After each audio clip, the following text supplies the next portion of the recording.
What's up? Your favorite autistic Catholic metalhead here. So this is going to be a very special video. One that I made for my classmates from university. However, anybody who's curious is welcome to watch. Especially if you know someone who is autistic.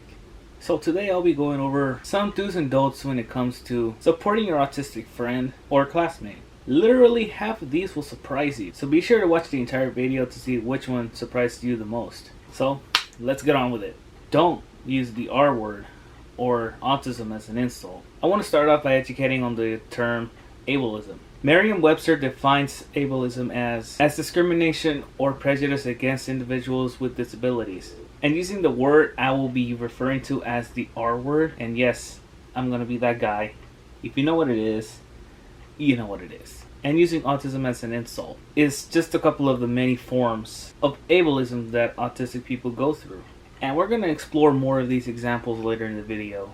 When you use the R word on anyone who is autistic, you're saying that because they're autistic, they're incapable of having any intelligence. And you're also using an outdated term as it relates to the old diagnosis, which is now referred to as intellectual disability, and it's offensive to autistic people. It's like using certain slurs that I can't say in this video, nor will I ever use them in my entire life, against people of color or those who are members of the LGBTQ plus community. Just use the word ignorant, you ignorant person. Another ableist act is using autism as an insult, which is also offensive to us in the autistic community because it reinforces the negative stereotype of how autistic people behave, or even when discussing a character flaw. There was a politician who used autism to describe another person's personality, saying that he can be a bit wooden and lacking in empathy. Although they acknowledged they shouldn't have worded it that way, they portrayed autistic people as,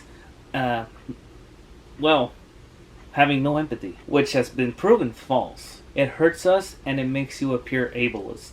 Do treat us autistic people as human beings. I would have worded it as don't infantilize us, but I wanted to make this entire do's and don'ts list, even if you get what I'm saying. Anyway, what we mean by this is don't treat us like children. Infantilization comes in many forms, such as changing speech patterns, speaking for us when we're capable of doing it ourselves, and making decisions for us when we're capable of doing so. We're grown-ass adults. We don't need you to treat us like children. We don't need you to treat us like we don't understand a damn thing. I don't care how well-intended it may be. It is downright offensive and dangerous because it makes us feel less. So please, treat us the way you would with a neurotypical person, or any other person for that matter. We deserve to be treated with dignity and respect, not your pity. If you must, do ask us if we have any sensory issues, which I will talk about in a moment.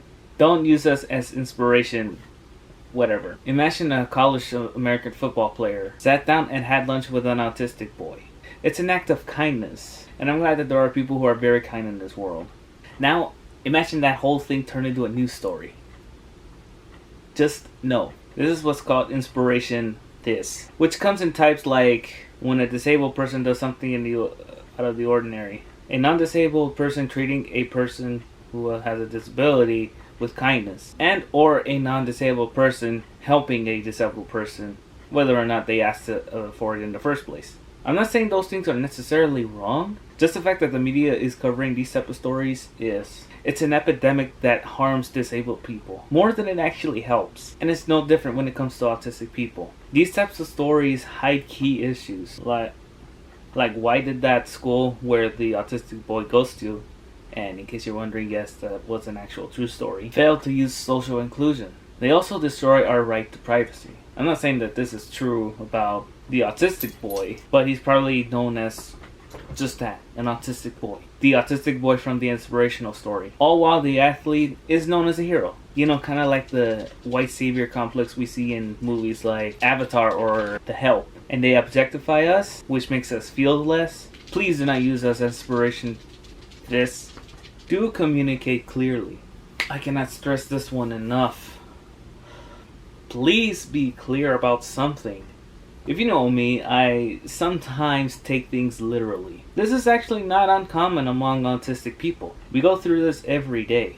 And depending on the context of the conversation, we may have trouble understanding what you mean, especially if it's a metaphor. So just be clear on what you're trying to say. Also, we may miss certain social cues. So if you think we're missing a non-verbal signal, do be clear about it by saying, I have to go, or I don't want to talk about this now. We also process information differently, so it may take us longer to process it in order to respond.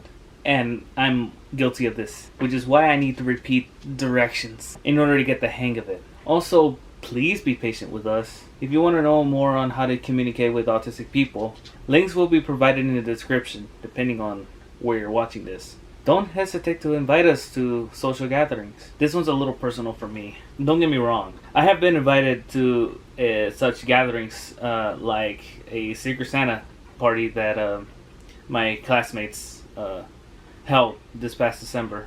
And I got to go, and I had a lot of fun. Met a couple of new people, some other people that I may have seen around campus, but I never got familiar with them. Which could be because I don't like to start up a conversation first, unless it's something I really need. Only because I'm shy and probably anxious when I'm approaching someone. I'm not saying that I have anxiety, just, I don't know. I'm kind of scared to approach someone and try to talk to them. Side note, don't be afraid to be the first one to start up a conversation when it comes to me. It's actually, like I said, it's actually kind of hard for me to start a conversation. So don't hesitate to start up a conversation with me. I may have to ask you to repeat what you said, because I do tend to get caught off guard. Anyway, back to the gatherings issue. So, bottom line, I had a lot of fun socializing with people at the party. And honestly, I would love to go again. Just the fact that I was invited made me feel included and glad that I got to accept the invitation. Granted, the people that invited me didn't know I'm autistic at the time. Regardless, this is what we as autistic people want. We want to be included when it comes to social gatherings, or hell, even making plans overall. We love to socialize and make friends. Obviously, we want to accept every invitation that we receive due to some sort of reason, like practicing, you know who you are, or any other emergency. But it makes us feel good when we are at least included in making plans for social gatherings. Do respect our sensory differences. Disclaimer, not every autistic has the same sensory issues. Some autistic people are sensitive to bright lights. Some are sensitive to loud noises. Some being touched. Some are hypersensitive, some are hyposensitive. Yours truly is actually sensitive to sunlight, which is why I wear sunglasses. You want to avoid the autistic person, or anyone who has sensory issues, from having what's called sensory overload, which can lead to meltdowns. Having a meltdown is not the greatest experience for an autistic person. Just trust me on this one. Respecting our sensory differences can help prevent us from having meltdowns caused by sensory overload. Accept the fact that we process our senses differently and give us some space to do so. If you want to know more about how to prevent a meltdown from happening, I'll provide a link or two in the description. Now this is where the surprising do's and don'ts begin. And we begin with don't use the puzzle piece. So the puzzle piece has been around for so long that it's been used as the official symbol for autism awareness, or even autism in general, with the National Autistic Society first using it in 1963, a year after it was founded. What not a lot of people who want to support autistic people know is that it actually hurts us. The reason why many autistic people like myself don't like the puzzle piece is because it suggests that we are a missing puzzle, or just downright incomplete. I've heard someone who happens to be autistic defending the puzzle piece, saying that we can use it because we're puzzled by the world, which isn't incorrect necessarily, and that neurotypicals don't understand us. It's not their fault. Here's my take on that defense. This person missed the point about why most of us in the autistic community don't like the puzzle piece in the first place, which has a long and extensive ableist history. Also, if there are any neurotypicals out there that don't understand us autistics, you can always just ask us. We're not that mysterious. So if the puzzle piece is bad, what can you use as a symbol for autism? Good question. So, it's actually 2 nights after the last time I recorded. The reason being is because I did not charge my camera long enough to make enough of the video. Yes, I'll be wearing the same shirt and try my best to have the same look as the last time I recorded before the next part comes on. I'm just noting this because there may be a slight difference. I don't know. I haven't recorded the next parts yet. But anyway, back to the video. Do use the neurodiversity symbol. You might have seen me sport this symbol on one of my autism shirts, as well as my lovely autistic pride flag.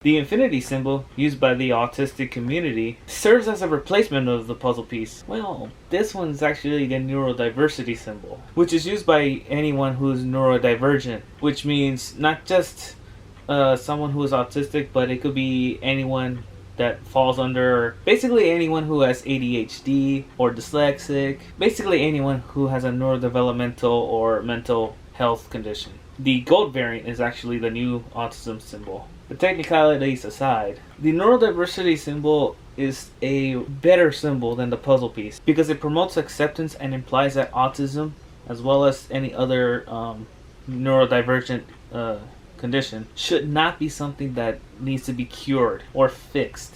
And, as the name implies, it also promotes the neurodiversity. I also want to stress that even though we see autism as a difference, it is also a disability. So anything like differently abled is just unacceptable. Disability is not a bad word, just like autism isn't. Don't use person first language. Like the puzzle piece, using person first language also hurts us more than it actually helps. What's first person language, you ask? Using person first language basically means saying person with autism. Why is it wrong? Let me answer that question with another question. Would you refer to a gay person as person with same-sex attraction? No, you wouldn't, because it's a sexual identity, just like autism is a neurological one. Another reason why most autistics don't like person-first language is because it suggests, as Lydia Brown puts it, that it is unfortunate and an accident that a person is autistic. That autism is entirely separate from what gives them value and worth. In short, it reinforces the negative stigma of autism being a disease that needs to be cured. So what can you use? Do use identity first language. You use identity first language, which means autistic person. It acknowledges, affirms, and validates a person's identity as an autistic person. It recognizes that autism is the opposite of tragedy. It means that when you refer to someone as an autistic person rather than a person with autism, you accept autism as a difference. You accept us for who we are. I also want to stress that, like with the puzzle piece, and believe me, there are still some autistic people that don't mind the puzzle piece and use it without realizing it has ableism rooted in its history. Not every autistic out there doesn't like using person first language. And before I go any further, I just want to say, if you still use the puzzle piece and or person first language, that is absolutely your right. And I will respect that. But I urge you to reconsider using them and recognize the consequences they'll bring. Same goes for don't use functioning labels. What are functioning labels? Functioning labels are used to describe an autistic person. The most common are high functioning and low functioning autism. Now, how do they do this? They label any autistic person based on their ability to speak, write, read, attend school, live independently, and a bunch of other factors. Using either of these labels hurts an autistic person because it oversimplifies autism, not to mention it's degrading, which is putting it mildly. For example, someone who's labeled low functioning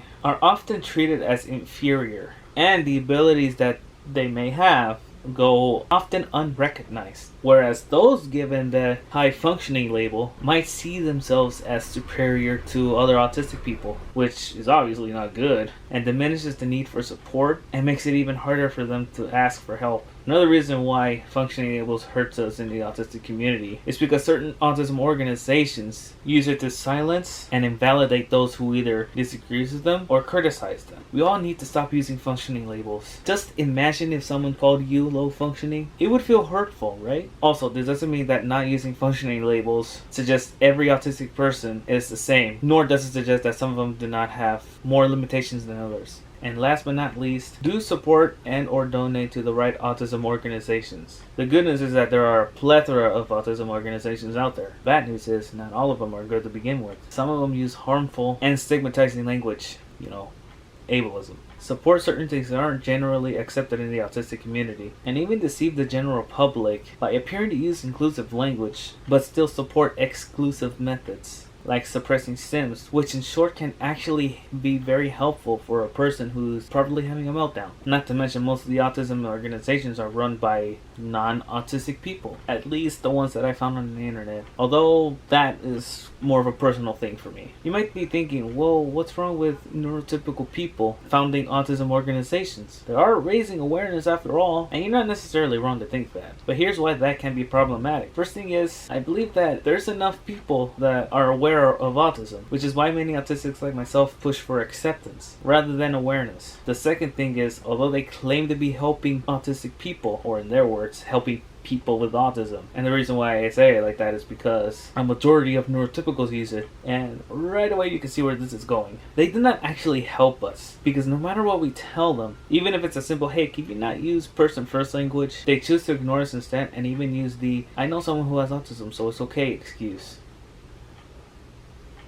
It's honestly kind of infuriating. So who are the right autism organizations? Well, to name a couple, you have the Autistic Women and Non-Binary Network, which is an autistic-led organization with a mission to provide community support and resources for autistic women, girls, non-binary people, and all others of marginalized genders. They also provide support for minority groups such as autistic LGBTQ+ people and autistic people of color. And of course, the Autistic Self-Advocacy Network, otherwise known as ASAN or ASAN, which is a U.S. nonprofit disability rights organization run by autistic people for autistic people. They also advocate for public policies that benefit autistic people, as well as neurodivergence and other disabled people, as well as organizing protests against those that do not. Be sure to check them out and feel free to donate to either of those organizations or even both. And that pretty much covers it. Did you find any of these surprising? Let me know which one surprised you the most in the comments below. As always, thank you so much for watching this video. Be sure to subscribe to my channel for more autism content, and hit that notification bell to be notified about new uploads.